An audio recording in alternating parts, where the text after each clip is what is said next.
Muy bien, la grabación ha iniciado. Arrancamos.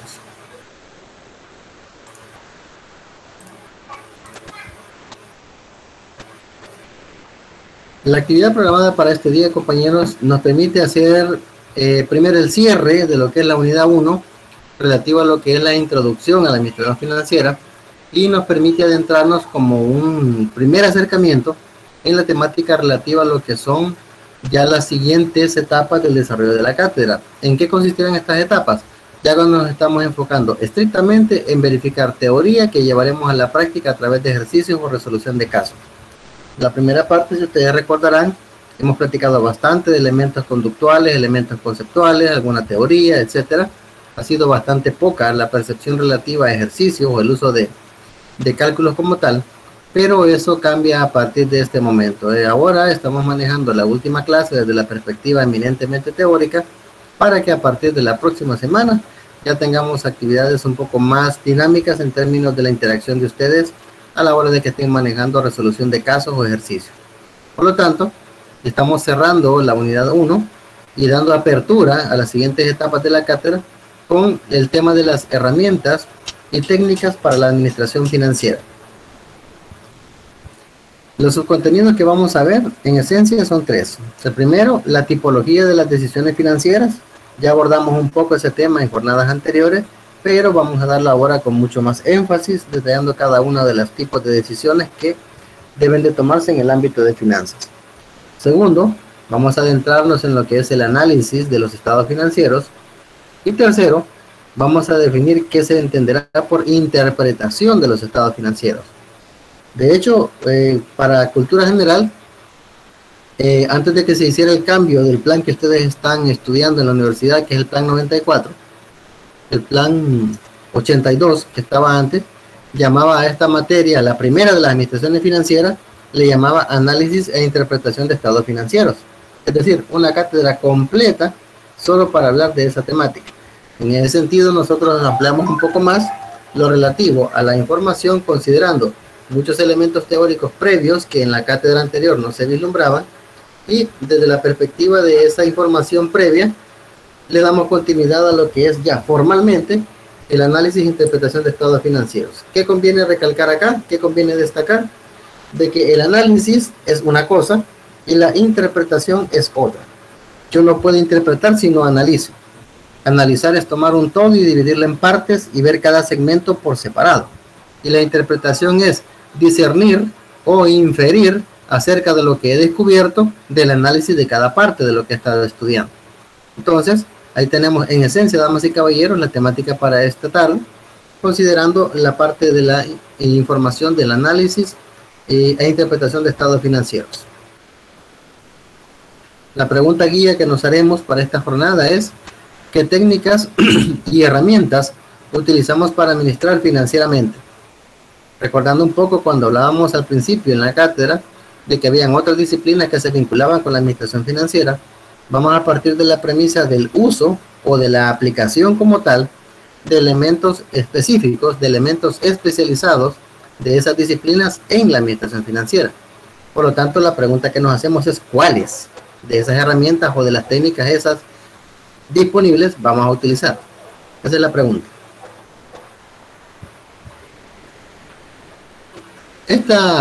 Este campo de acción, la administración financiera, requiere la utilización de diversas técnicas y herramientas.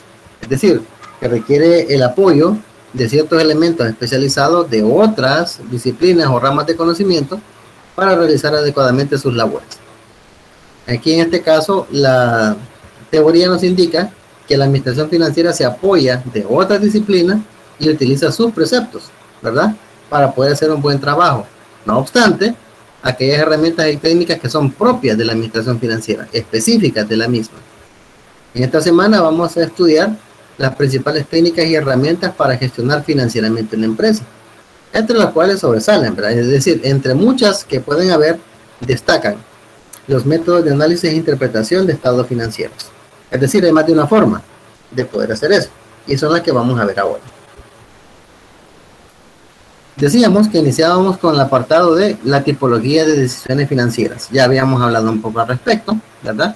en el sentido de que el trabajo puntual, cuando destacábamos el rol del administrador financiero, el trabajo principal que este servidor hace es lo relativo a la toma de decisiones en el ámbito de finanzas. Entonces, dejando claro ese elemento, hay muchas situaciones en las cuales se pone a prueba el carácter y criterio del administrador financiero para enfrentar diversas situaciones. Es decir, que indistintamente de en qué ámbito esté, empresa pequeña, empresa grande, nacional, multinacional, pública, privada, etcétera, el ámbito de finanzas siempre es un campo desafiante, como lo habíamos hablado antes. Y decíamos de que indistintamente en qué rama, en qué giro, en qué sector de la economía se encuentra, pero si usted se está enfocando en el trabajo relativo a finanzas, usted va a tomar tres tipos de decisiones: las decisiones de operación, las de inversión y las de financiamiento. Ahora ampliamos un poco cada una de ellas. Las decisiones de operación, que es el primer grupo, son aquellas en las que se enfrenta la administración financiera en el escenario en el que se cuestione acerca de una utilización eficiente de los recursos disponibles. Es decir, estamos hablando que nos consideramos cuestionables, nos consideramos como preguntas respecto a qué tan bien o mal estamos usando nuestros recursos. ¿Y para qué usamos nuestros recursos? Para producir aquello para lo cual se ha creado la empresa, ya sea producir y vender bienes o servicios. Al igual que las decisiones de inversión, estas se toman con la participación de distintas áreas funcionales de la empresa. De tal manera se pueden concluir acerca de mercados objetivos, políticas de precio, políticas de servicio, volumen de activos fijos en operación, etcétera. Es decir, tomamos decisiones relativas a todo aquello que tiene que ver con el diario quehacer de la empresa. Toda empresa que vende algo tiene un mercado. Por lo tanto, tiene que identificar qué mercado tiene cautivo, qué mercado es potencial, cuál es su mercado objetivo, cuál es su mercado cautivo. Políticas de precios, tiene que saber cuánto le cuesta hacer algo para saber en cuánto lo debe vender, considerando el margen de ganancia que quiere más el impuesto. Política de servicio, en el caso de que se dieran casos como por ejemplo empresas como Grupo Q, que una vez le venden a usted un vehículo, le dan el famoso servicio postventa, ¿verdad? Lo relativo a, mire, cómo va con su vehículo, ya le van a tocar su cambio de aceite, mire, le tenemos tal promoción, mire, podemos ofrecerle tal beneficio. Allá al año y medio que usted estaba pagando su carro, mire, ya viene la versión reciente, la de este año, no la quiere cambiar. Le aceptamos su vehículo como pago y le damos financiamiento por el resto para el nuevo, y así sucesivamente, ¿verdad? Eso tiene que ver con la parte del servicio. Volumen de activos vivos en operación. Tengo propiedad, planta y equipo propia y en base a ella trabajo, o prefiero mejor arrendarla y solo dedicarme a pagar el alquiler y no preocuparme por su mantenimiento y por las reparaciones que puedan haber por algún desperfecto, sino que solamente me dedico a alquilarlas para utilizarlas en algún momento, o hago una combinación de ambas, ¿verdad? Compro una parte y alquilo la otra, etc. Todo ese tipo de decisiones están vinculadas al apartado de las decisiones de operación. El segundo tipo, que son las de inversión. Estas son las que se enfrenta la administración en el escenario en el que se cuestione acerca de el destino de los recursos disponibles para la adquisición de activos. Es decir, indirectamente me afecta lo relativo a las fuentes de financiamiento, pero directamente me afecta en dónde destino el dinero que obtuve de esas fuentes de financiamiento. Entonces, esas adquisiciones, ¿qué objetivo tienen? Mantener la óptima operación de la organización. Es decir, si yo decido que voy a utilizar una combinación de 50% de activo corriente, 50% activo no corriente, se supone que es la mezcla ideal para que yo mantenga operando eficientemente mi negocio. Otros van a decir, no, la combinación ideal en mi caso es 20 de activo corriente, 80 de activo no corriente. Y puede ser cierto, puede ser válido. Entonces, dependiendo el giro, el área, la naturaleza, así va a ser la proporción, la distribución de los valores monetarios y porcentuales de los activos.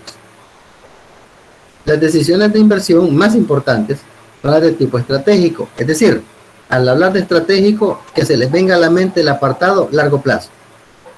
Todo lo que es estratégico está circunscrito a horizontes temporales largos. Entonces hablamos de largo plazo, porque eso nos permite identificar y determinar el tamaño de operación de la empresa. Vale la pena aclarar que este tipo de decisiones se toma con la participación de distintas áreas de la empresa, de tal manera que podemos incluir ¿qué? Podemos valorar la estrategia de ventas al crédito. ¿Por qué valoramos eso? Porque mis ventas al crédito no son ingresos que yo percibo, sino que son derechos que yo adquiero de promesas de pago de terceros. Entonces, si yo mantengo un costo de inventario para producir y lo vendo, yo no estoy recuperando ese costo en ese momento, sino que estoy obteniendo una promesa de pago. Pero ¿qué sucede? El detalle relativo al consumo de recursos de mi empresa se mantiene. Debo seguir comprando para seguir produciendo. Entonces, ¿qué sucede? Al no tener ingresos por la vía de las ventas al crédito, ¿qué tengo que hacer? Buscar financiamiento. Ya sea que pida prestado, ya sea que sea aporte de los socios, una combinación de ambos, etcétera. Pero debo sacar dinero de algún lugar para poder financiar mis cuentas por cobrar. Por lo tanto, esto es clave. El plan de crecimiento y expansión de la organización, el nivel de activos fijos y corrientes, estrategia de adquisición de activos, etcétera. Hablando un poco de lo que habíamos hablado antes, ¿verdad? Si me conviene más adquirir un activo o arrendarlo, o de todos los activos que requiero para operar, una parte la voy a arrendar y otra parte la voy a adquirir, etcétera. Ahí depende, según la naturaleza de el negocio. Tercero, decisiones de financiamiento. En este caso tienen que ver con el escenario en el que se cuestiona acerca de la mejor combinación de las fuentes para financiar las inversiones. Aquí sí estamos hablando estrictamente lado derecho de balance general. Mezcla de deuda más aportaciones. Implícitamente, estas decisiones están ligadas a las decisiones de inversión y operación, ya que afectan determinantemente la estructura financiera de la misma, es decir, la relación que utiliza entre pasivos y patrimonio para respaldar los activos. Recordemos que la famosa ecuación contable me dice que activo es igual a pasivo más capital. Por lo tanto, todo lo que tengo al lado derecho de mi balance, que es el pasivo y capital, debe ser igual, y entre comillas lo pongo, ¿verdad? Debe ser igual a todo lo que está en el lado izquierdo del balance, que son todos los activos. Al final los valores pegan, ¿verdad? Porque la sumatoria de pasivo más capital es igual a la sumatoria de activo, pero la composición de todos los activos y de todo el pasivo y patrimonio puede estar completamente diferente de un sector o de un lado del balance a otro. Sin embargo, los totales es lo que se respeta, ¿no? Que coincidan, que peguen, que cuadren. Pero la estructura como tal, diversa, considerando los distintos rubros y cuentas, puede ser muy distinta. Algunas decisiones de financiación que tienen lugar en este apartado son las siguientes. ¿Cuáles serán las fuentes de financiamiento? Deuda, patrimonio o una combinación. ¿Cuál será el horizonte de financiación? Es decir, ¿me conviene endeudarme a corto o a largo plazo? Debo hacer un análisis, ¿verdad? Amparado en datos, en evidencia. Los activos serán propios o alquilados, lo que ya veníamos manejando como alternativa, de que a la hora de indicar la base productiva que yo voy a usar en mi empresa, determino si mi propiedad, plantilla y equipo va a ser propia, si va a ser arrendada o una mezcla de ambas.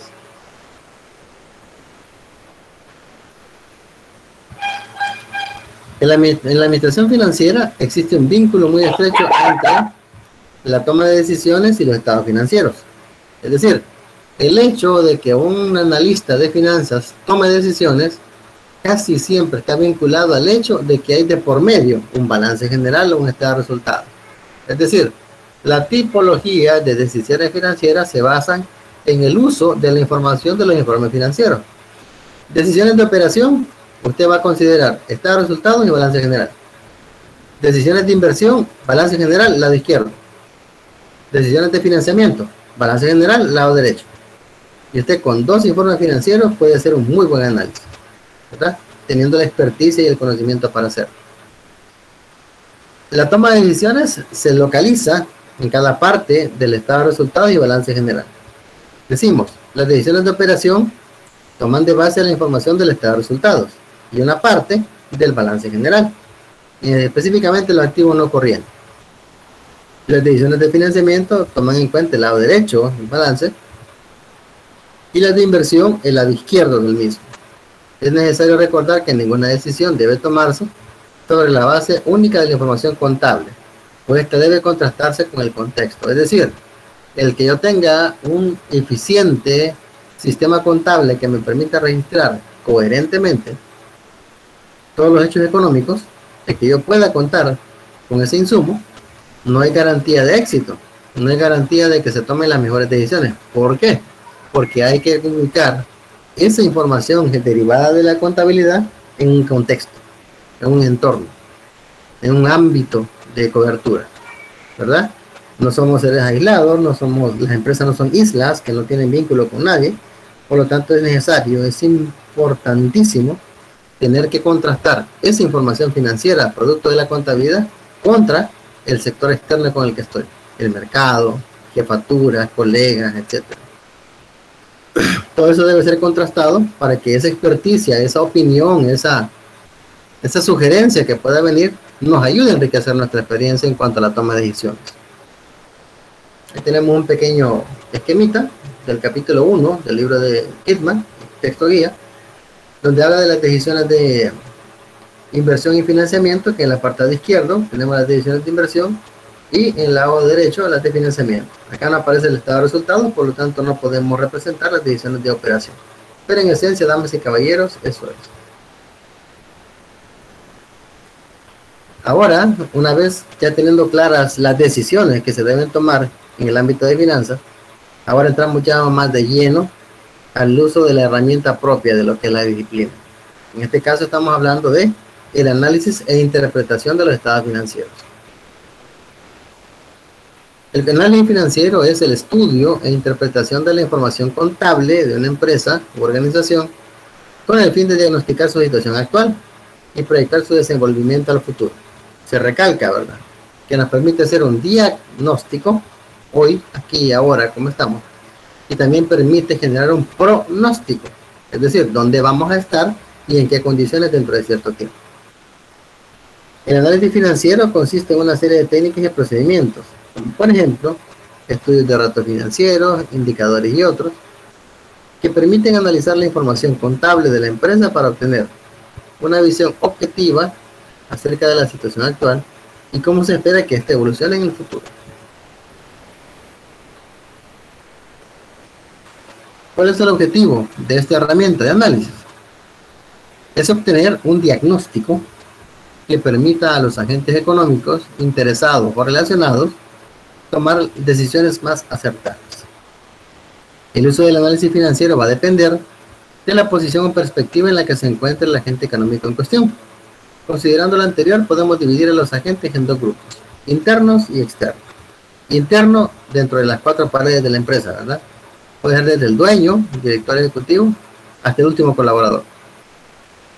Y en el caso del apartado de la información requerida para poder generar una información correcta, de poder tomar decisiones, se puede manejar también el elemento de gente externa, es decir, fuera de la empresa.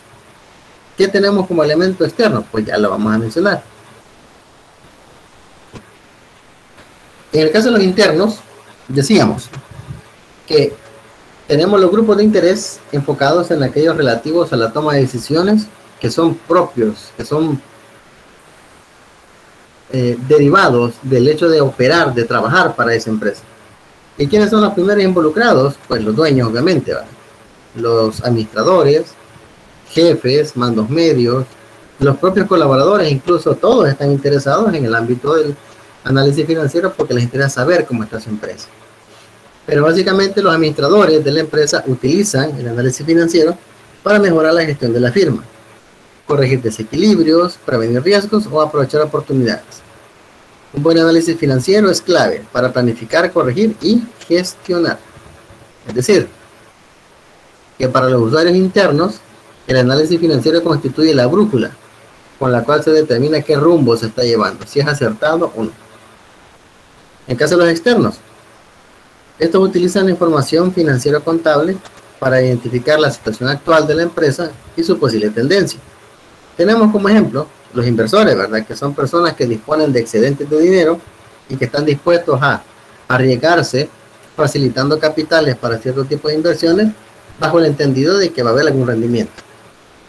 También tenemos el apartado de los clientes, tenemos a los proveedores, reguladores, autoridades fiscales, etcétera. Es decir, todo elemento que está contenido fuera de las cuatro paredes de un negocio está comprendido aquí. ¿Sí? ¿Y por qué lo mencionan así, de esa manera? Porque desde la perspectiva del texto guía que tenemos, que es el de Gitman, allá todas las empresas operan en función de su transparencia, es decir, toda la información financiera está divulgada, está publicada, y eso permite que esa información cualquiera la pueda ver, tanto dentro como fuera de la empresa. Por lo tanto, el contexto bajo el cual se enmarca el apartado de los usuarios es ese, interno y externo. Ahora vamos a los métodos de análisis e interpretación de estados financieros. ¿Cuáles son los distintos métodos? Primero recordemos que los estados financieros son un reflejo de los movimientos de la empresa que han ocurrido durante un periodo de tiempo, es decir, aquellos hechos económicos derivados del funcionamiento normal, ¿verdad?, del negocio. El análisis financiero sirve como un examen objetivo que se utiliza como punto de partida para proporcionar referencia acerca de los hechos concernientes al negocio. Para poder llegar a un estudio posterior se le debe dar importancia al significado en cifras, mediante la simplificación de sus relaciones. Aquí es de acotar lo siguiente.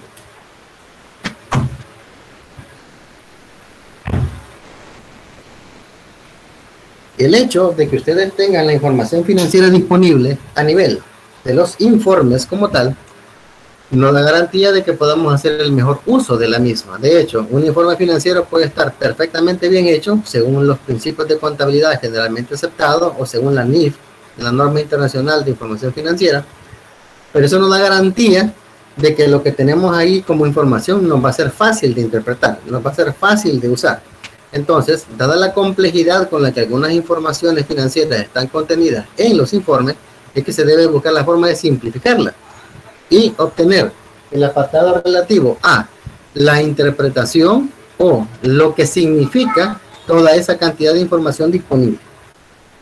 La importancia del análisis va más allá de lo deseado de la dirección, ya que con los resultados se facilita su información para los diferentes usuarios. Es decir, el análisis financiero es tan útil tanto para gente de adentro como para afuera, y asimismo a los de adentro les sirve a todos los niveles, tanto a la alta dirección como los últimos niveles de colaboradores que pueden haber. De aquí tomamos en cuenta el rol, ¿verdad?, del gestor de finanzas.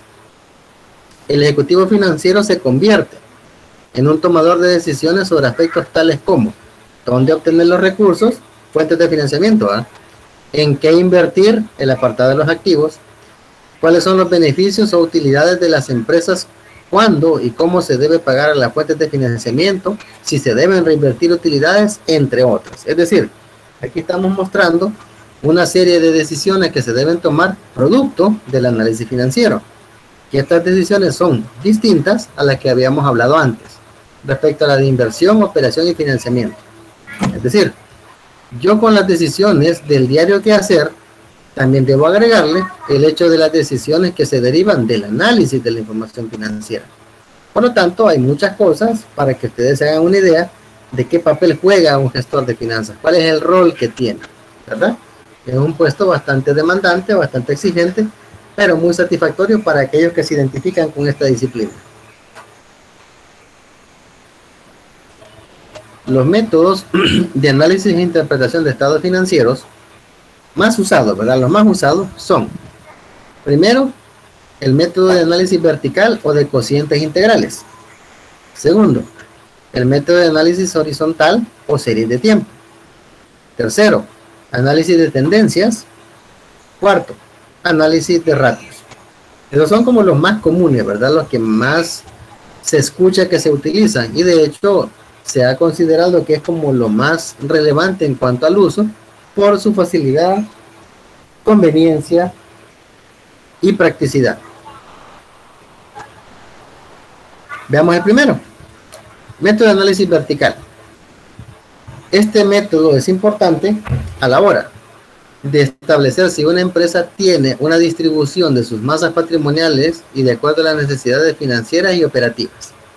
En español, si la distribución o combinación de valores en unidades monetarias y porcentuales de todos mis activos y todos mis pasivos se ajustan a las decisiones que yo he tomado previamente. Por ejemplo, si yo decido que mis fuentes de financiamiento van a ser 50% deuda, 50% patrimonio, y que mi mezcla de activos va a ser 50% activo corriente, 50% activo no corriente, el informe financiero que yo voy a revisar producto de esas decisiones debe tener esa proporción. Si yo he dicho que voy a manejar ese tipo de financiamiento y de inversión, y a la hora de evaluar el informe veo que la mezcla de financiamiento es 20-80, entonces no se está cumpliendo lo que yo he pretendido. Hay algún problema que me está dando la pauta de que no se ha hecho bien el trabajo, ¿verdad? Menciono un pequeño ejemplo. Una empresa que tenga activos de $5,000, activos totales, y su cartera, o lo que se conoce como clientes o cuentas por cobrar, sea de $800, quiere decir que el 16% de sus activos está representado por los clientes, lo cual puede significar que la empresa puede tener problemas de liquidez o puede significar equivocadas o deficientes políticas de cartera. Eso como ejemplo. No, porque hay empresas que ese tipo de valor a nivel de lo que es cuenta por cobrar no es malo que lo tengan, porque el problema radica en que son empresas que no tienen que ver mucho con el apartado de crédito, sino que se enfocan más en el apartado de contado. Ahí no es tan relevante que el valor de clientes o cuentas por cobrar sea de lo de 800. Habría que ver de los activos cuánto es lo que está en efectivo, por ejemplo, cuánto está en valores negociables, cuánto está en bancos. Ahí ya tendríamos una pauta más clara de qué tipo de combinación tenemos. Pero como les digo, este es un pequeñito ejemplo, solo para que nos hagamos una idea, ¿verdad?, de cómo es que se utiliza este método. El segundo, que es el método de análisis horizontal, este determina cuál fue el crecimiento o decrecimiento de una cuenta en un periodo determinado. Este análisis permite determinar si el comportamiento de una empresa en un periodo fue bueno, regular o malo. Para determinarlo, tenemos que valorar dos aspectos. El primero, la variación absoluta, que es en números, ¿verdad?, unidades, cantidades, y la variación relativa, que es la cuestión porcentual. Para determinar la variación absoluta, pues sufrida por cada rubro o cuenta, en un periodo, hay que considerar que el periodo actual o el más cercano, el de ahora, es el periodo 2, y el periodo anterior es el periodo 1. Entonces, es decir, comparamos hoy contra ayer, este año contra el año pasado. Y para ello se procede a identificar la diferencia, o sea, restamos al valor del periodo 2 el valor del periodo 1. Y la fórmula sería acabar como lo dice ahí. Valor del periodo 2 menos valor del periodo 1. Ahí obtenemos un valor en números, ¿verdad? En números. De esta variación absoluta es posible determinar la relativa, determinando el porcentaje de variación de un año a otro. ¿Cómo lo podemos hacer? Dividimos la diferencia obtenida entre el año base. ¿Cuál es el año base? El año en el que estamos en este momento. Si usted quiere medir cuánto le ha crecido el valor relativo al efectivo, por ejemplo, usted tendría que tomar periodo 2, pongamos 2020, periodo 1, 2019. Usted quiere saber cuánto creció. Suponga que tiene 10, en el 2020. Tiene 5 en el 2019. 10 menos 5 es 5. Y si usted divide 5 entre 10, ¿cuánto obtiene? 50%, 0.5. Entonces, ese es el crecimiento que usted ha experimentado del 19 al 20, 50%. Si se percatan, es bien sencillo. La clave es solamente dividir la diferencia encontrada entre el año base. Punto. Eso es todo. Análisis de tendencias. Hay personas que lo tienden a confundir con otro, con el análisis horizontal. ¿Por qué? Porque en ambos estamos hablando de análisis de series de tiempo, es decir, estamos comparando un periodo contra otro. Pero en el análisis de tendencias, la característica es que aquí utilizamos más de un periodo. Es decir, para poder crear una tendencia, estadísticamente hablando, usted requiere un mínimo de 3 datos. Es decir, si usted quiere ver cómo se comportó en el pasado su empresa, usted ocupa datos 2019, 18, 17. 3 años, mínimo. no porque lo ideal es que sean 5 o más. Usted quiere saber cómo puede estar su empresa dentro de 3 años, haga una proyección, 2021, perdón, 22 y 23. Ya con 3 datos usted crea tendencia. Entonces, ¿qué sucede? En este caso, en este método, podemos conocer la dirección y velocidad de los cambios que se han dado en la situación financiera de la empresa a lo largo del tiempo. Es decir, no solamente saber si subió o bajó, sino ver qué tanto ha subido, qué tan mantenido es ese crecimiento, o viceversa, ¿verdad? Qué tanto ha caído y qué tan sostenido es. Porque en este caso estamos ampliando el periodo.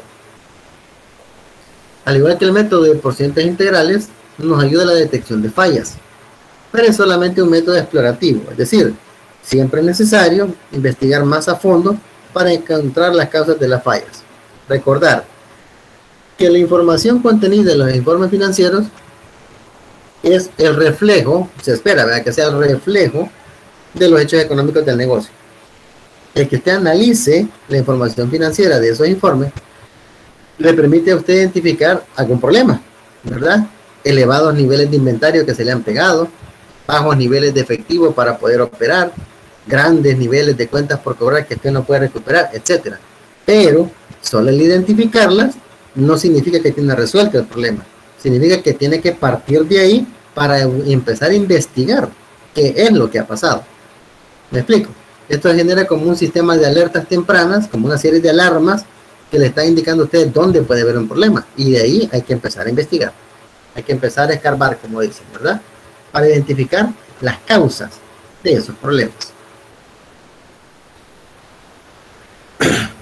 De ahí viene el análisis de ratios, que este es como que la panacea, ¿verdad? Como el ultra plus de los métodos de análisis e interpretación de estados financieros, por el hecho de que es el más utilizado, es el de los más completos, y permite también tener una visión mucho más clara de la distinta información financiera contenida en los informes. Partimos de la premisa de que matemáticamente un ratio es una razón, es decir, una división donde participa un numerador y un denominador, entre los cuales existe una relación, ¿verdad? Dos números que están vinculados por algo. Y en el caso del método como tal, es un conjunto de índices, resultado de relacionar dos cuentas de balance o del estado de resultados.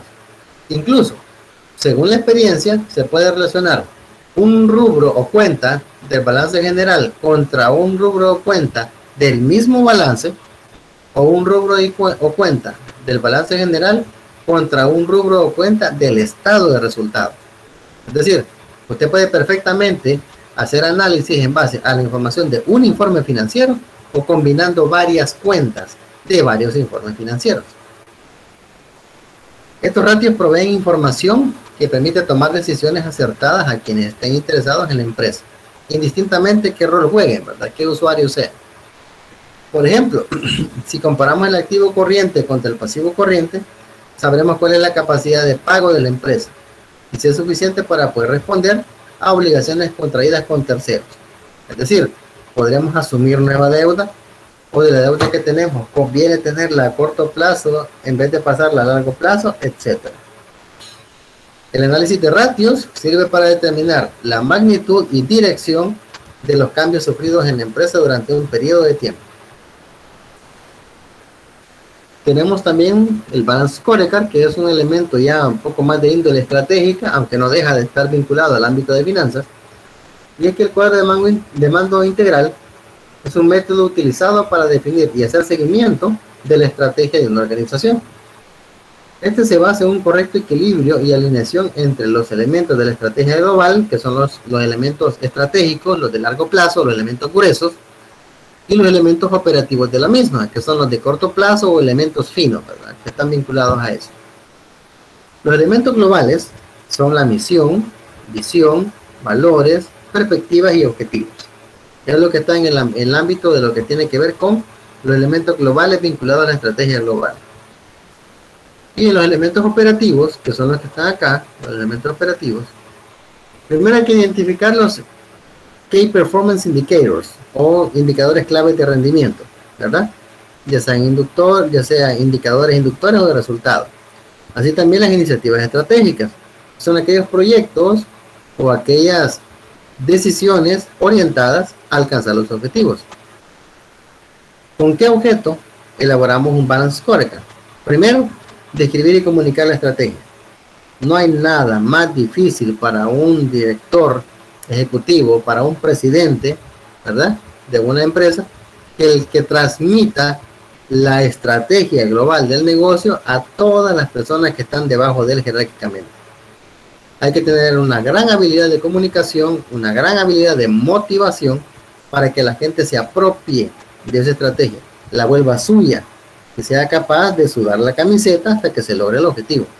Entonces, ese es uno de los propósitos del Balance Scorecard. Además de compartirla y divulgarla, le permite medirla, es decir, qué tan bien va cumpliendo su proyección en el desarrollo de esa estrategia, ¿verdad? Va por buen camino, va por un camino errado, corrija deficiencias, etc. Tercero, hacer un seguimiento de las acciones que se están tomando para mejorar resultados. También tenemos el FODA financiero, que si bien es cierto, pues la mayoría de ustedes ya saben que es un FODA, pero acá hacemos una especificación, una abstracción del ámbito del uso de esa herramienta, pero exclusivamente aplicada a finanzas. El FODA comprende elementos tanto internos como externos, ¿verdad? Entonces, el apartado del FODA financiero es que es una variación, ¿verdad? Se recalca una variación del FODA tradicional y se basa en el análisis de la situación financiera, clasificándola con cada componente del FODA. Es decir, si yo tengo elevados niveles de cuentas por cobrar y eso se me están convirtiendo en cuentas incobrables, esa para mí es una debilidad. Entonces tomo ese aspecto y lo pongo como una debilidad. Si yo tengo, por ejemplo, el apartado de que mi flujo de caja es bastante fuerte y dispongo de bastante efectivo para operar, entonces esa es una fortaleza, ¿verdad? Que la coloco en el apartado de los flujos de caja, flujos de efectivo. Y así sucesivamente, es decir, en la misma dinámica de trabajar un FODA, como todos ya saben usarla, pero lo que hacemos es clasificar fortaleza, oportunidad, debilidad y amenaza estrictamente del ámbito financiero. De ahí venimos con las técnicas de proyección. Y este tipo de herramienta, si bien es cierto, no es muy común, pero también hay evidencia de que es usada, ¿no?, en términos del análisis e interpretación de estado financiero. Porque las empresas pueden optar por utilizar cualquiera de las distintas técnicas de proyección financiera para ayudar a determinar necesidades futuras de la empresa. Es decir, se recalca que el apartado de las técnicas de proyección parten de la premisa del diagnóstico y se orientan hacia el futuro. Todas, ¿verdad? Todas. Entre las técnicas más usadas tenemos el método Delphi, que se basa en la opinión de expertos, el método de porcentaje de ventas, que es cuando creció mis ventas de un año a otro, método de mínimos cuadrados, que es de método es universal, ¿verdad?, para efectos de proyecciones, el método de criterio o juicio personal, que es el que se basa en la experiencia, ¿verdad?, de algún conocedor, de algún experto. Cada técnica puede ofrecer fortalezas o debilidades, dependiendo de qué resultado usted busque. Por ejemplo, una empresa puede pedir la opinión de expertos sobre pronósticos y para ello requerirá la técnica de proyección Delphi. Mientras que otro negocio que desea números más fríos, no tanto basados en experiencia, no tanto basados en criterios, sino que más en cálculo, puede seleccionar el método de medias móviles para proyecciones financieras y ambos son válidos. Es decir, no es que un método sea malo y otro sea bueno, no. Depende del contexto, depende del usuario de información y de qué tipo de información quiera, ¿verdad? Contexto, usuario y tipo de información. A recordar, ¿verdad?, un poco. La interpretación de estados financieros y la toma de decisiones no se debe realizar sobre la base única del análisis de resultados de un método. Es decir, yo no puedo dar una pauta de un análisis bien hecho, un análisis completo, basándome en los resultados de una sola técnica, sino que hay que tomar en cuenta otras variables internas y externas. Es decir, además del dato que yo obtengo, debo valorar entorno, debo valorar la economía, debo valorar elementos políticos, elementos fiscales, etcétera, etcétera, etcétera. Segundo, se recomienda siempre usar una mezcla de métodos para obtener los mejores resultados de diagnóstico y una mejor toma de decisiones. Para ir cerrando, Entre las técnicas de la administración financiera tenemos los métodos de análisis e interpretación financiero, el cuadro de mando integral, el FODA y métodos de predicción financiera, entre otros. Los métodos más utilizados son el vertical, o por cientos integrales, el análisis horizontal, el método de tendencias y los ratios. Aquí está un pequeño recurso complementario para que lo puedan revisar, que son las 4 áreas de finanzas, un video corto pero bastante ilustrativo, que les va a dar una pauta de cómo es el entorno relativo a la toma de decisiones en las áreas de una empresa en base a lo que hemos platicado. Queda el espacio para preguntas, damas y caballeros, si hubiera alguna duda, inquietudes.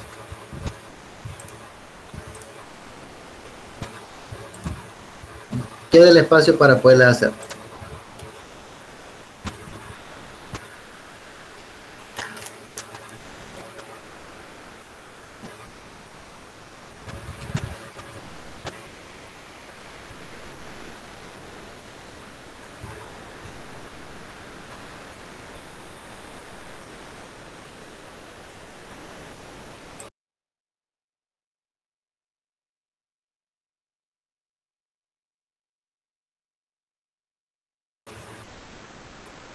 Si no hay inquietudes, compañeros, por favor me retroalimentan en el chat para que quede evidencia de que no hay consultas, para ya ir cerrando, porque vamos a reforzar un par de ideas referidas a lo que es el examen parcial que va a desarrollarse la otra semana.